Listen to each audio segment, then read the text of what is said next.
You're listening to Red Pill 78. I am the Corruption Detector, and this is your Red Pill News for Tuesday, March 5th. First of all, we have a tweet here from George Papadopoulos. My friend Method sent this over earlier today. He says that he is excited to hear that the Democrats invited me to testify about the robust Western intelligence operation targeted at me and Trump in 2016 and 17. As I have no Russian government contacts, I'm sure they will be very enlightened to learn the truth. Australia, the UK, and Italy are implicated. This is going to be an excellent testimony before the committee. To be honest, I'm quite surprised that the Democrats would have the gall to invite George Papadopoulos to testify, unless they're too stupid to realize that he's going to come in there and he's going to tell them what he knows. These are things that he's been holding back on up until this point. You can bet that George Papadopoulos is going to let some heads roll and the information fly across that table in that room. So we're going to get into some more news, but first a word from my sponsor. Did you know installing the Facebook app on your Android and iOS smartphones automatically gives them the rightful consent to collect the history of your precise location? If you're not aware, there's a setting called Location History in your Facebook app that comes enabled by default. And here's how you can prevent Facebook from tracking your location when the app is not in use. Open the Facebook app on your smartphone, go to the Settings menu on the top right corner, tap on Settings and Privacy, choose Privacy Shortcuts, select Manage Your Location, and now toggle the background location to off. How concerning is that? To use a friendly social media app in 2019, we have to worry about them collecting background location information. Remember, protecting yourself online goes beyond using your GPS location.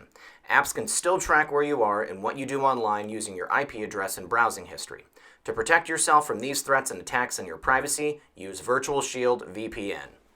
This month, Virtual Shield is offering a spring special of 30% off all VPN plans and all premium add-ons, including Protection Plus, residential access, monthly maintenance, phone support, and VIP performance plans for as low as $3 per month. And don't forget about IdentiSafe, which allows the customer the ability to block off computer microphone and camera access from any unwanted spies and hackers. For anyone that's paranoid about the government watching or listening to every move they make via computer, IdentiSafe is for them. Remember, Virtual Shield is one of the easiest VPNs to use in the world. It's also one of the fastest. Their no-log policy protects its users from any data breaches. So go to virtualshield.com/redpill78 and sign up for your free month along with 35% off at this exclusive link. All right, one of the best pieces of news, worst news. Best because we are not going to have to endure another Hillary Clinton race, but we're also not going to be able to watch her crash and burn in 2020 for a second time.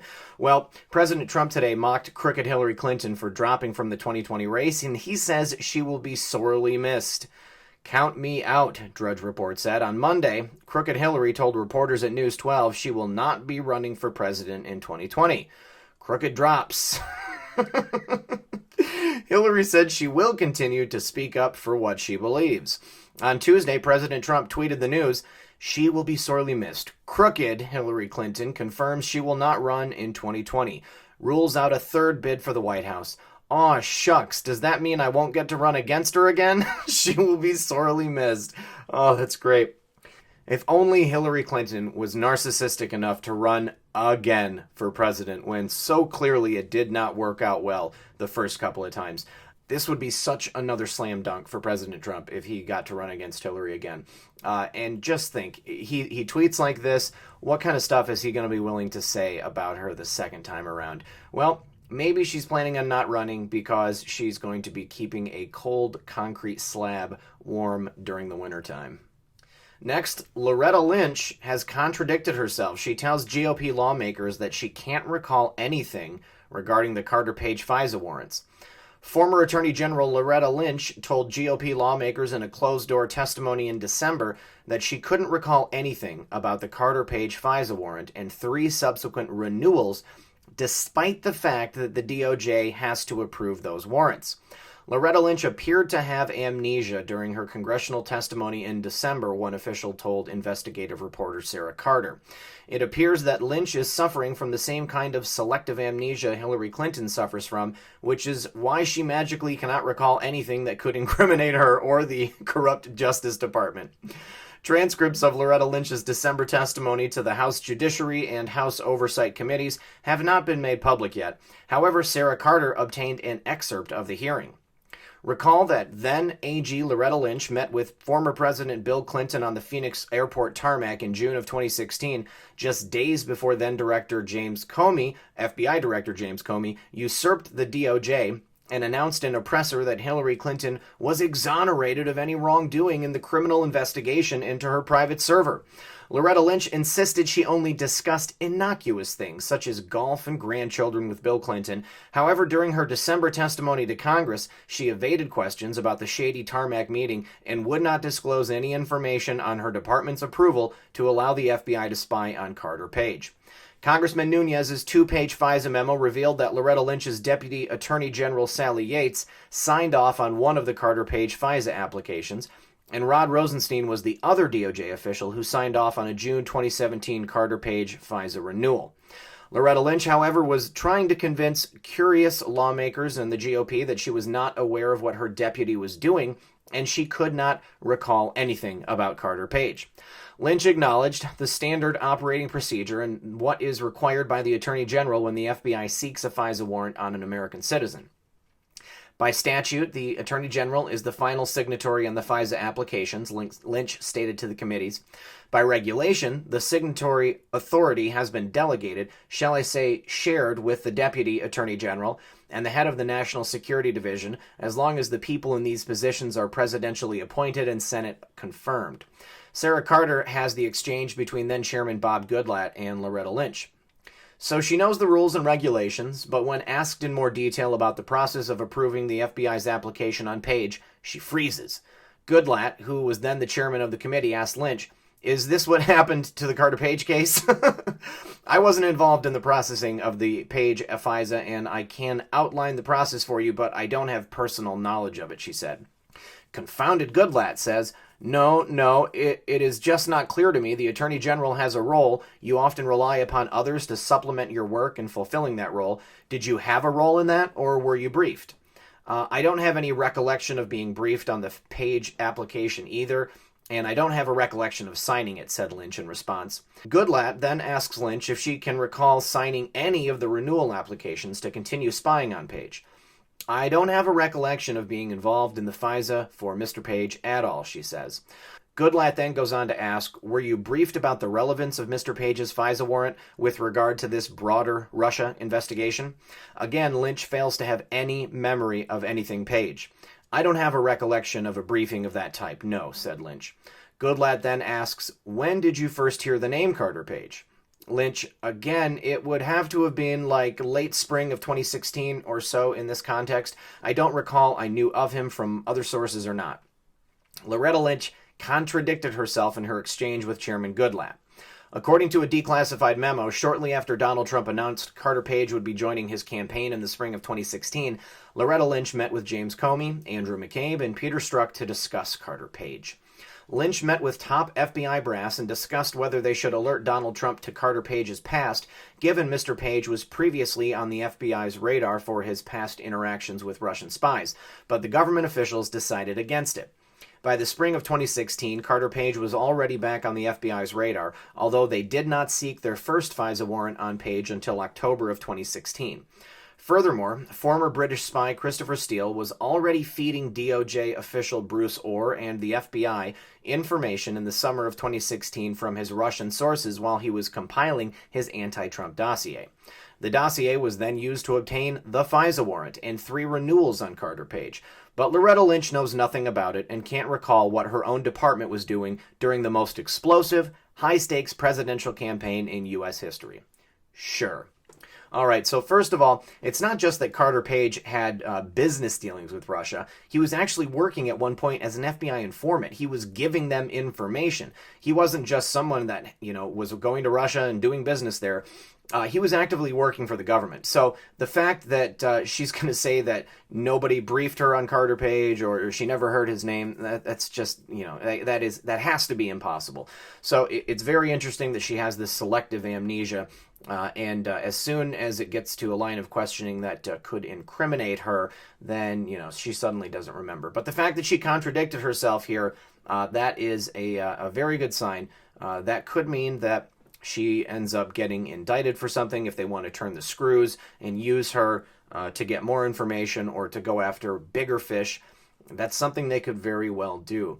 Now, Loretta Lynch is a bad witness. If you've seen her testimony, then it's just so obvious when she is trying to cover stuff up, the way that she can't remember things, and the kind of, ducking and dodging that she does when she's talking about this stuff. So I would love to see Loretta Lynch questioned once more in an open setting, and maybe that will happen. All right, new. Representative Meadows and Jordan seek Obama-era docs from DHS on Russian election interference. This ought to be good. Congressman Mark Meadows and Jim Jordan sent a letter to the head of the Department of Homeland Security, Kirstjen Nielsen, on Tuesday, requesting a bunch of Obama-era documents related to attempted interference in the 2016 election. Meadows and Jordan, both members of the Freedom Caucus and House Oversight Committee, wrote in the letter, during the 2016 election cycle, then DHS Secretary Jay Johnson briefed members of Congress about attempted Russian interference. During the briefing, which also included President Obama's National Security Advisor Lisa Monaco and then FBI Director James Comey, the Obama administration assured members that it was adequately addressing any attempted interference in the election. Documents requested from Meadows and Jordan include all documents and communications created, prepared, or used for the purpose of briefing members of Congress during the threat of foreign interference in the 2016 presidential election. Also, all documents created, prepared, and used for the purpose of briefing campaign officials during the threat of foreign interference in the 2016 presidential election. Also, all documents and communications between or among Secretary Johnson or any other DHS employee, Director Comey, or any other FBI employee, or Lisa Monaco, or any National Security Council employees relating to briefing members of Congress and the Russian government's attempts to interfere in the 2016 election, and all documents and communications produced to the Senate Committee on Homeland Security and Governmental Affairs responsive to Chairman Johnson's request of June 6, 2018. What we do know is that Obama's DHS tried to hack into Georgia's election database. In December of 2016, Georgia accused the DHS of attempting to penetrate the state's firewall without authorization. Last month, Georgia Secretary of State Brian Kemp wrote a letter to Secretary of Homeland Security Jay Johnson in which he identified an unsuccessful attempt to penetrate the Georgia Secretary of State's firewall originating from a DHS-registered IP address. A January 2017 letter written by then-Congressman Jason Chaffetz was where that was from. The documents requested by Meadows and Jordan may give us an idea what evidence the Obama administration had regarding so-called Russian interference in that 2016 election. Also, what were officials communicating to each other regarding this information? What else was Obama's shady DHS doing behind the scenes, and what else was Jay Johnson up to in 2016? Kirstjen Nielsen must provide the requested documents to Meadows and Jordan no later than 5 p.m. on March 19th. Here's a screenshot of that letter to the Honorable Kirstjen Nielsen. What I'm interested to know is if these documents exist, or if they existed rather, do they still exist? Are they going to be where they expect them to be? Or are we going to find that they've been shredded down the memory hole? And I personally find it hard to believe that there is any evidence at all to begin with that there was, this possible Russian interference. I think that the whole thing was made up.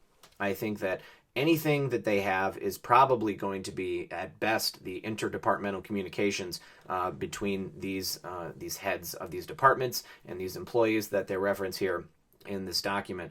I find it really, really difficult to imagine that there is going to be much evidence in the way of Russian interference. And it's probably, when you think about it, the only thing that they've brought up was the Russian troll farm from Facebook.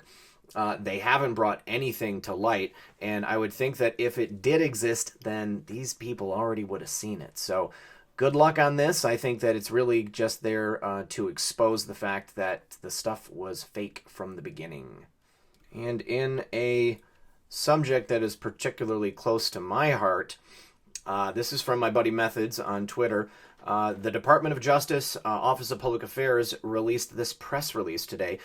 The U.S. has obtained over $25 million in forfeited funds as part of a successful effort to root out fraud and corruption in government contracting in Afghanistan. Now, contractors in the theater of war in other countries, this stuff is notorious for the waste and for the scamming that goes on. People will frequently end up charging $10 for a screw, $5 for a washer. So that's what they charge the government. The government pays it, and then they take this incredible amount of profit, they pocket it, or they use it to spread around to their cronies, or they end up just buying stuff for themselves. So the Department of Justice has reached a settlement in its civil forfeiture case against assets owned by Hikmatullah Shadman that he wrongfully acquired as a government contractor in Afghanistan.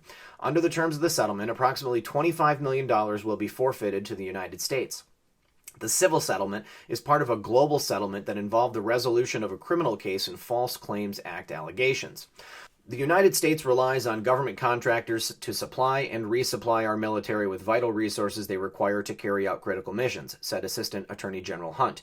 We will continue to ensure that companies and individuals who contract directly or indirectly with the federal government do not engage in fraudulent business practices at the expense of our nation's military and the American taxpayer. The success of our overseas war and reconstruction efforts is tied directly to the trust and respect established by the local populace, said U.S. Attorney Higdon. Corruption in our military operations undermines those efforts and cannot be tolerated. This case involved fraud and corruption that exploited subcontracts designed to support American troops in a conflict zone, said Special Inspector General John F. Sopko. I'm proud of the tenacity displayed by SIGAR, a special agent whose dogged pursuit of justice led to the return of $25 million to the United States Treasury. According to court documents, Hikmatullah Shadman, a young Afghan national, operated several companies, including Hikmet Shadman Logistics Services Company, which served as subcontractors delivering supplies to U.S. service members at various locations in Afghanistan. From November 2010 to March 2012, Shadman charged the United States more than $77 million for delivering supplies to U.S. service members.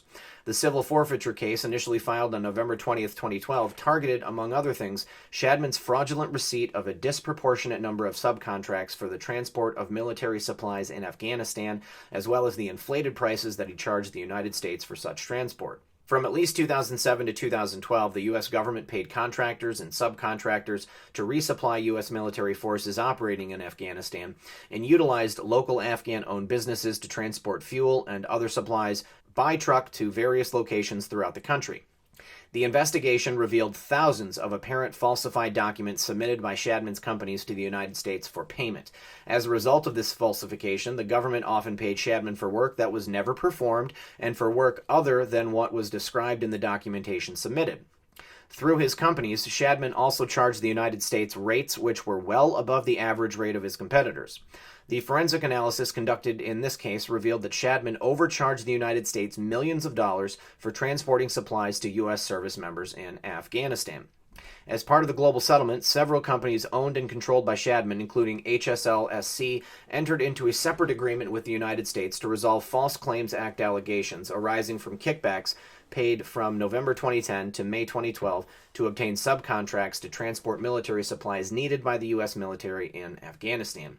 Under the agreement, $1.5 million of the forfeited funds will be paid to resolve these claims. In addition, the Civil Forfeiture and False Claims Act resolutions, Shadman's primary company, HSLSC, was criminally prosecuted by the U.S. Attorney's Office in the Eastern District of North Carolina. So I'm not going to keep going because basically it's just all of the different ways in which he ripped the United States government off. Now, where's the oversight while this was happening? Who is approving these things? And then who is actually checking to make sure that this stuff is getting done? or that he is actually delivering the products that he said he was going to deliver? Was there anybody else involved along the way that, was getting a kickback from him for allowing him to continue to get these contracts? Now, the other big question is, he's only one man. This is only one vendor right here. How many other vendors are doing the exact same thing?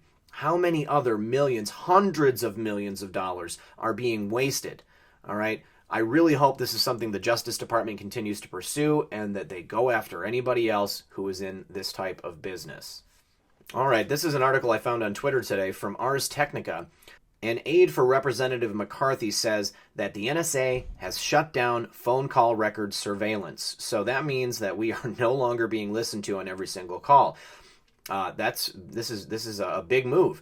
The most controversial National Security Agency surveillance program, originally exposed by documents leaked by former NSA contractor Edward Snowden and current Clowns in America employee, if my thoughts are correct, has apparently ended quietly, according to the National Security Advisor to Republican House Minority Leader Kevin McCarthy.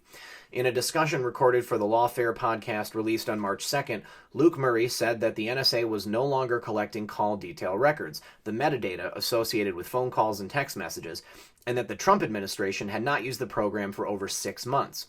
The program, launched under authority claimed by the George W. Bush administration under the USA Patriot Act of 2001, originally collected all call records from telecommunications providers to search for patterns of connections between persons of interest.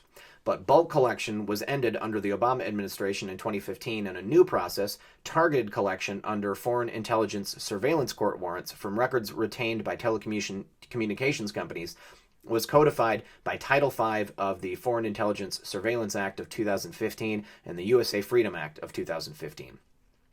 However, the new program had some technical problems. In June of 2018, the NSA announced that the agency was deleting all call detail records it had acquired from telecommunications providers since 2015 because analysts discovered technical irregularities in the data being provided by the telecommunications companies. Those irregularities also resulted in the production to NSA of some call data records that NSA was not authorized to receive, an NSA spokesperson said in an official release. Those records were of U.S. citizens and residents not covered by FISA warrants. At the time, the agency said that the problem had been addressed and that the future call data record collection would comply with FISA. But based on Murray's comments, the program's never really restarted. I'm actually not certain that the administration will want to start that back up, he told Margaret Taylor of Lawfare. Authorization for the call data record collection program expires in December, and Murray said that Congress is unlikely to reauthorize the program. Matt Sparks, a spokesperson for Representative McCarthy, told the New York Times that Murray was not speaking on behalf of administration policy or what Congress intends to do on this issue. So this is from today. This was released today. So this is actually good news, you guys. This shows that President Trump is taking at least one portion of the surveillance state and not continuing to use it against us. Now, just because it hasn't been used to collect on average citizens doesn't mean that it could not still be used to actually listen to the very, very bad people. So let's hope that during all of that incidental collection, there was some interesting things that were picked up, and our boys at the Wizards and Warlocks are going to be able to use that when it comes time. And in an interesting article from RT, this is called American Civil War II. U.S. media will have only itself to blame if all HE hockey sticks breaks loose. For the first time in years, the drumbeat of civil war has become audible across the United States. The nation looks destined to repeat history thanks to a media that is no longer able to objectively perform its job. The predominantly left-leaning U.S. media has just entered its third consecutive year of open warfare against Donald Trump. This non-stop assault risks aggravating political passions to the point where Trump derangement syndrome snowballs into something completely beyond our ability to control, like full-blown civil war. Over the weekend, the Washington Post, one of the most prominent serial producers of partisan agitation, published an article entitled "In America, Talks Turn to Something Unspoken for 150 Years, Civil War." The piece, which deftly places Democrats above the fray, opens with the following whiff of grape shot. With the report by special counsel Robert S. Mueller III reportedly nearly complete, impeachment talk in the air, and the 2020 presidential election ramping up, there's talk of violence, mayhem, and increasingly, civil war, the Bezos-owned paper forewarned. With a level of audacity and self-righteousness that has become a trademark of the left, not once did the article float the possibility that just maybe the mainstream media is complicit in the ongoing deterioration of political discourse, or that the Democrats are just as much to blame as the Republicans for the political fallout that now presents a grave risk to the Republic. As many knowledgeable Americans will openly admit, battle lines have been drawn across the political and cultural frontier. This division is perhaps most conspicuous on social media, where friends and family who disagree with our political worldview get the nuke option and are effortlessly vanquished, unfriended, with the push of a button. This is a worrying development. The real danger will come when Americans from both sides of the political divide stop talking and start erecting electronic barriers around their political belief systems. Not even family members who are spared from the tumult just because people share the same bloodline does not automatically mean they share the same political views.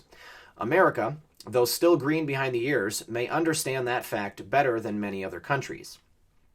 The United States has taken its fair share of military conflicts over the years, but its deadliest war to date has been the one that pitted Americans against each other. The so-called Civil War, waged between the North and South over the question of Southern secession from the Union, resulted in the death of some 620,000 soldiers from the Union and Confederate armies, and possibly as high as 850,000 according to other estimates. Put another way, more Americans died in the Civil War than in all of the other countries' conflicts combined. For a country that has been at war for much of its existence, that is a sobering fact.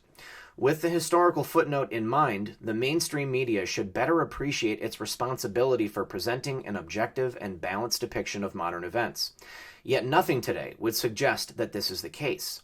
One need only look at the way it has blotched recent politically charged events, like the Covington High School and Jussie Smollett scandals, not to mention the Russia collusion hoax, to say that something is seriously out of whack inside the Fourth Estate. The muzzled mainstream media has simply lost its mind over Donald Trump and can no longer perform its duties with any discernible amount of objectivity. Indeed, the U.S. leader continues to serve as a piñata for the agenda-driven media, which takes daily swings at him and his administration, and despite the fact that his popularity remains very high among voters. Only in the fringes of the media world, in the faraway land of Fox News and Breitbart, will the reader find level-headed reports on the American president. This is not to suggest, of course, that Trump is beyond criticism. Not at all. There is a lot not to like about the 45th president. At the same time, however, to assume that Trump and his administration is the root of all evil, as the media would lead us to believe, is not only ridiculous, it is downright dangerous. With no loss of irony, a good example of the media bias against Trump can be found in the very Post article that frets over the outbreak of another civil war. While everyone knows that it takes two to tango, you would never guess that by reading this piece. In the sheltered world of the liberal-dominated media, tango is a solo event where the political right is portrayed as engaged in a dance with itself, while the political left watches, innocuously of course, from the sidelines. Michael Cohen, for example, Trump's turncoat personal lawyer who committed perjury by lying to Congress, was quoted high in the article saying, "Given my experience of working for Mr. Trump, I fear that if he loses the election in 2020, that there will never be a peaceful transition of power." Did Hillary Clinton write that script for him? Now, that is certainly rich. Ever since Hillary Clinton lost the 2016 presidential election, Washington has been consumed by the Mueller investigation, and amid mindless chatter that Trump is an illegitimate president slated for impeachment. In other words, the last thing that can be said about the Democrats is that they facilitated a peaceful transition of power. In fact, they have hobbled Trump and his administration ever since he entered the Oval Office. Another pro-liberal voice dragged into the Civil War story was Robert Reich, who served on Barack Obama's Economic Transition Advisory Board. The Post linked to an article Reich wrote last year where he posited the fictional scenario where an impeachment resolution against the president is enacted, thus kicking off mass civil strife on the direct command of dear leader. Trump claims it's the work of the deep state, according to Reich's febrile imagination. Sean Hannity of Fox News demands that every patriot take to the streets. Right-wing social media calls for war. As insurrection spreads, Mr. Trump commands the armed forces to side with the patriots. The way Mr. Trump and his defenders are behaving, it's not absurd to imagine serious social unrest, Reich continued. That's how low he's taken us. Now that is some world-class chutzpah. In fact, it is the same self-righteous, ingratiating tone that weaves itself throughout the Post article. In keeping with the mainstream media's nonstop narrative, Trump and the Republicans are blamed for everything that has gone wrong in the country, while the Democrats come off as little angels trying to piece the fractured country back together.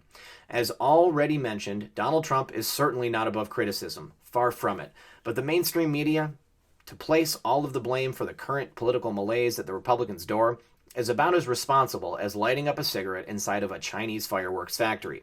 The U.S. media has an unmistakable agenda, and that is to make sure Trump is not reelected to another term in 2020. To that end, it has shown a devious willingness to betray all journalistic ethics and standards, which has the effect of increasing the political temperature to a boiling point. If it then points the finger of blame at the political right for the accumulated pile of pent-up tensions, which are ready to ignite at the first spark. If the mainstream media continues to slavishly serve just one political master over another, it will only have itself to blame for what comes next. Its prejudiced and agenda-based reporting is a disgrace and really nothing short of a bona fide national security threat. Wow, what a great article. This is so true. The left, the media, the Democratic-controlled media, the opposition party, they only have one agenda at mind, and that is to remove Trump by any means possible, or to hobble him.